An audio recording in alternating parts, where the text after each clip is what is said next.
Girls and guys, welcome back to the YouTube channel. Now, I wasn't planning on doing a video. This was actually just supposed to come in for a service, but BMW's doing BMW things. This one's got me good.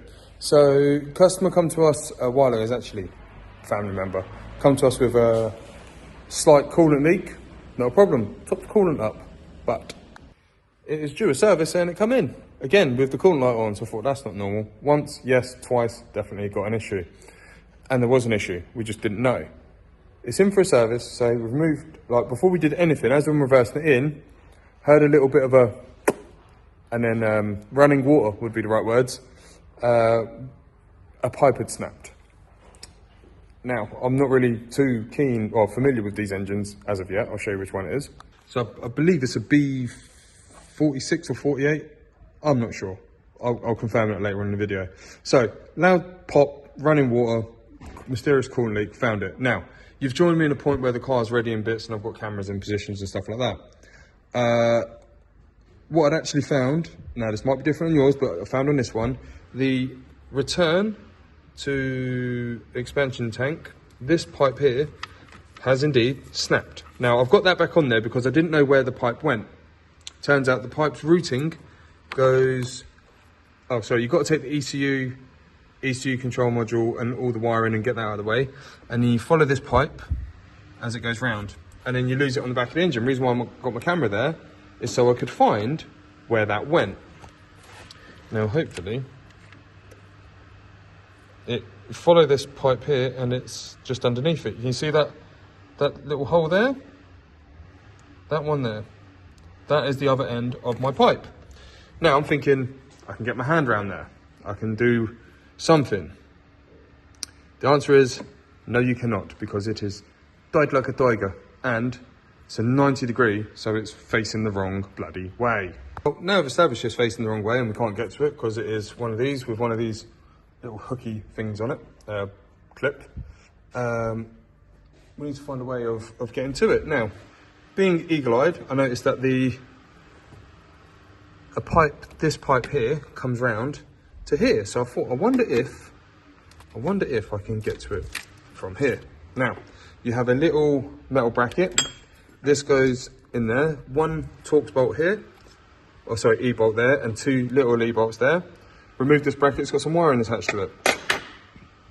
And then, it gets to get as much wiring and fandangledness out of the way, and if we move this pipe, just move this pipe up and out of the way, we can see my hand, but there is the head of the snapped damn pipe. That pipe's gonna go. So I need to get the hook in and unhook that and then pop it off. So at least you can access it nicely. Only reason why I'm doing this video, and I hate to do a video halfway already in, but that shortcut I feel could save people some time, and that's what I'm here for. Now we're gonna get a nice little pickety pick, 90 degree pick, in, pop, trim tool, pop it off. So, can this and will this? So let's go Geronimo. I'm not joking, this is, yes. I'm in, right. So, we've got the hook part out. You can't see nothing there, but yep, that's out. Now I need a trim tool to ping it out. And with the help of the trim tool, I fired that off and it hit the floor somewhere. I'll find it after. So yeah, that's where that goes. The good thing is we can see it for once. Like, that is very, very useful. So that's where it is. Oh, in order to take the ECU out, you just need to unplug a load of stuff, and it's two 8mm and it's on a rubber dowel there, and out it comes. So we're just waiting for the new part to arrive from BMW. So now that is officially all my ramps dead in the water. So we've got to find some stuff to do on the floor. Mint. Continue when the part arrives. So we've got a time fast forward. It is now 3:15. And guess what we've got?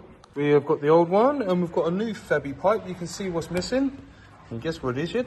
I mean, this pipe is like distorted ever so slightly. Just needs to make that turn, but yeah. It's even got the same engine symbol on it. So this one's going on. I've already got the go-go juice filled up, ready to go. I've done the service. So we're going to fit this. It's all going to go very, very nice. It's going to all go very, very good. and we're going to be very, very happy at the end of it. Just so anyone knows, if you do need it, a company in Bedford, Parker's Parts People, managed to get me this quicker than what BMW could. And for anyone wanting to know, the part number is 183459, and the BMW part number is 17129845173. Even refers to the BMW part number on it. So, from what I'm aware of, I believe Febi actually make this part. Now, there is nothing on here that tells me Febi make it. And if I'm honest, at this moment in time, me don't care, because I just want to get it fitted. Let's just get it fitted.